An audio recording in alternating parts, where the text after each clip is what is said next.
कपि हो कनक भवन कैसे चिन्हला अंजनी के बारे ललनवाना। अंजनी के बारे ललनवाना हो अंजनी के बारे ललनवाना। कपि हो कनक भवन कैसे चिन्हला अंजनी के बारे ललनवाना। कैसे कुदला सात समुंदर हर कपि कैसे उतरला पार। हे हो कपि कैसे उतरला पार। कैसे सीता कहो सुधि लिहला अंजनी के बारे ललनवाना। कैसे सीता कहो सुधि लिहला अंजनी के बारे ललनवाना। अंजनी के बारे ललनवाना हो अंजनी के बारे ललनवाना। कपि हो कनक भवन कैसे चिन्हला अंजनी के बारे ललनवाना।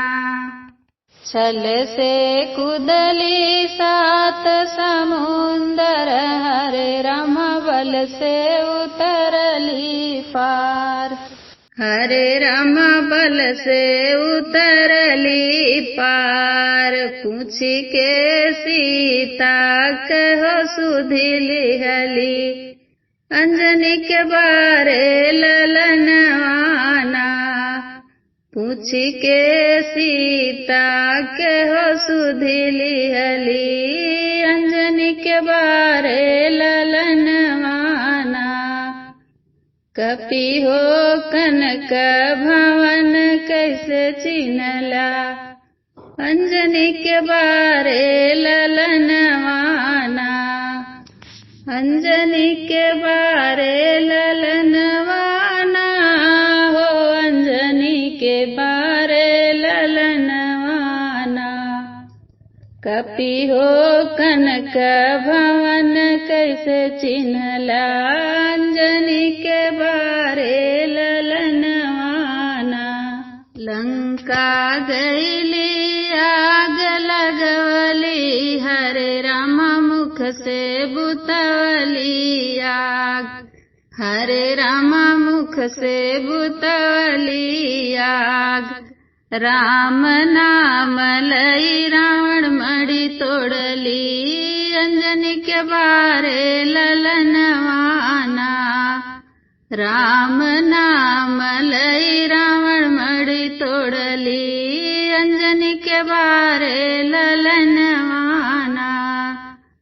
अंजनी के बारे ललनवाना हो अंजनी के बारे ललनवाना। कपि हो कनक भवन कैसे चिन्हला अंजनी के बारे ललनवाना।